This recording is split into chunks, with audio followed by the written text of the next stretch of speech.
Hey guys, something a bit different for this video. I'm going to do a collaboration with my friends over at RoloVegan, which is a YouTube channel which is dedicated to showing people how to cook vegan meals. We wanted to think of a way to collaborate, so we're going to do a two-part video series. One video on my channel and then the follow-up video on their channel. We're going to talk about the financial and environmental benefits to eating more mindfully. So a question we could ask is, can you go vegan and save enough money to buy a Tesla? Now, I honestly didn't really know what eating vegan meant until about 2 years ago.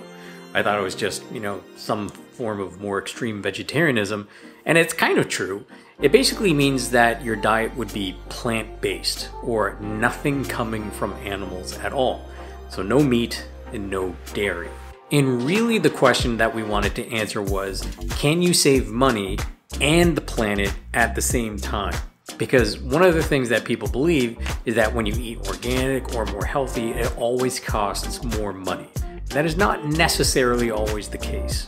So can you save money and the planet at the same time?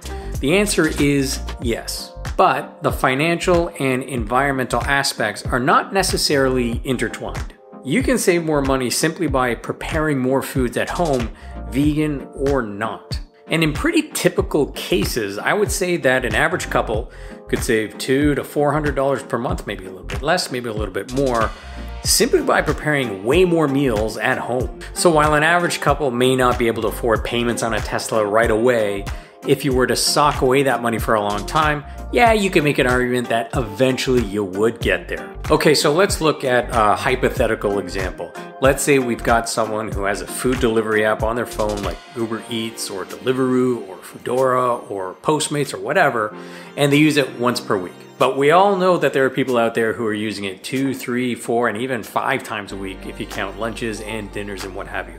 But for argument's sake, we're just going to say that this person uses it once per week and it's going to cost them $20 each time they use it.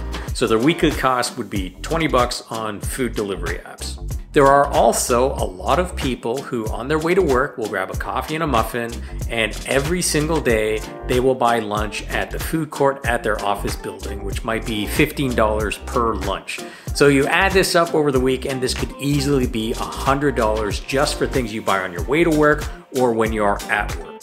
Of course, people like to go to restaurants on occasion, and so let's assume that they're spending $50 per week on going to a restaurant on average. And if the average grocery bill is around $200 per month per person, of course, some people it's going to be a lot less, and other people it's going to be a lot more, but let's just use 200 for now. If you divide that roughly by 4, even though it's not exactly always 4 weeks in a month, we're now looking at $50 per week on groceries. So the running total for this person, this hypothetical person, is now $220 per week. And again, multiply that by 4 to get a rough monthly amount of $880. Now, let's compare this to someone who is making an effort to prepare more meals at home. So we'll assume that they cut out their 1 weekly food delivery, so that's saving them $20. I think it's pretty unrealistic to assume that someone who was spending $100 per week at work for coffees and lunches would be able to cut that out completely and stick to that plan.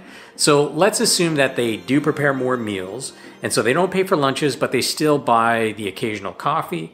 So instead of $100 per week at work, let's say it gets reduced to $20 per week. We'll also assume that they don't change their restaurant behavior. So it was $50 per week on average before, no change. But their groceries will actually go up because now they are preparing more food at home. So even though they might be spending less on the amount that they're buying on a unit basis, they still need to buy more stuff because they're replacing all these different meals. So let's say their grocery bill increases from $50 per week to $100 per week. Now their weekly spending averages out to $170 per week.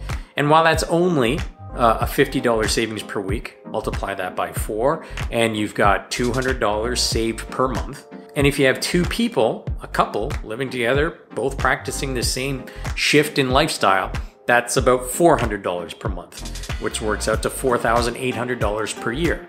So you can see that these changes can add up. Doesn't mean that they're easy, but it shows you that there's an opportunity if we take a look at how we are spending money on food. But instead of using the saved money to buy an electric vehicle, which maybe you want to do for environmental reasons, if you want to have less of an environmental impact overall, switching as well to a vegan diet may actually be way better than buying an electric car.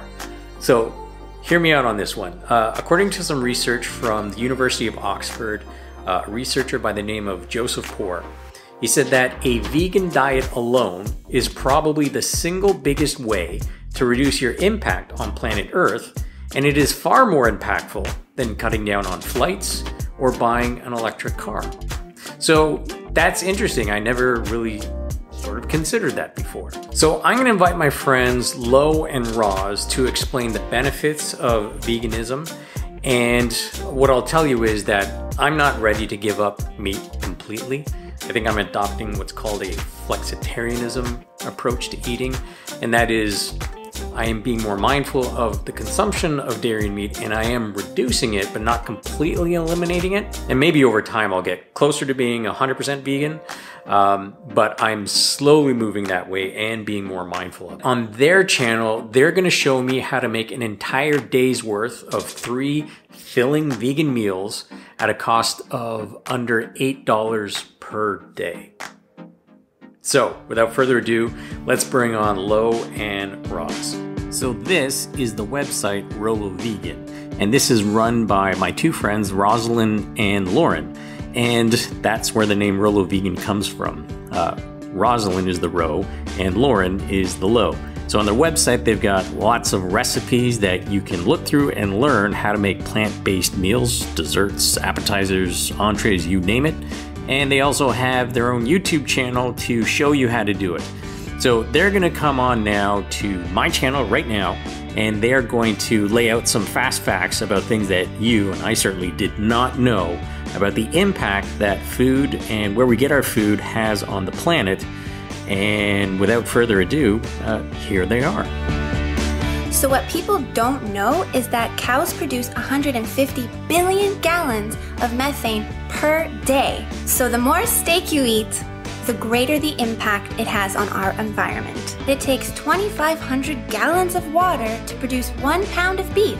People think that personal water consumption is the big culprit, but in reality, it's only 5% of the water used. The water used for animal agriculture is 55%. Worldwide transportation accounts for 13% of worldwide greenhouse gas emissions. But what people don't realize is that animal agriculture is responsible for 18%. The production of livestock covers 45% of the Earth's total land. Animal agriculture is responsible for 91% of rainforest destruction.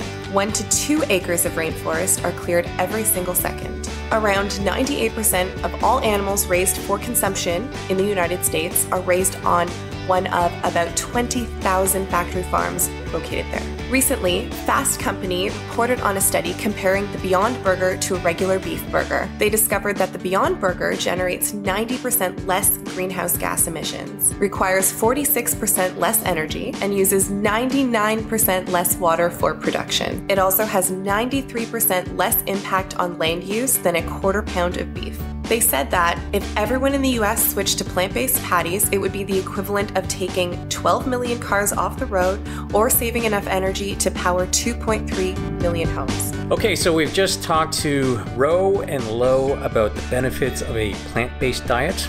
And as they say, the proof of the pudding is in the eating. So it's one thing to say, yes, I'll start cooking stuff at home. It can't be that hard. I don't cook a lot at home for numerous reasons.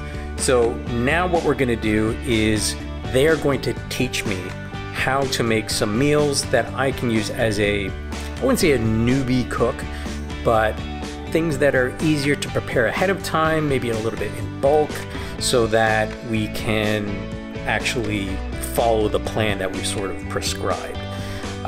So they're gonna try and teach me how to cook, and do you guys think you can do it? I would love to take this challenge, yes. I think so.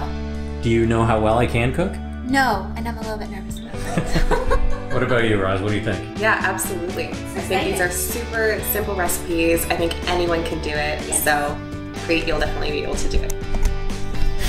I have so much faith. And if you want to see me try and learn these meals, and if you want to learn how to make these meals yourself, and for a bunch of other great recipes and a real how-to, we're going to have that video on Ro and Lo's channel, which is called RoloVegan, and the link will be down below in the description. So make sure to check that out, because I'm going to be making a fool of myself trying to cook this food.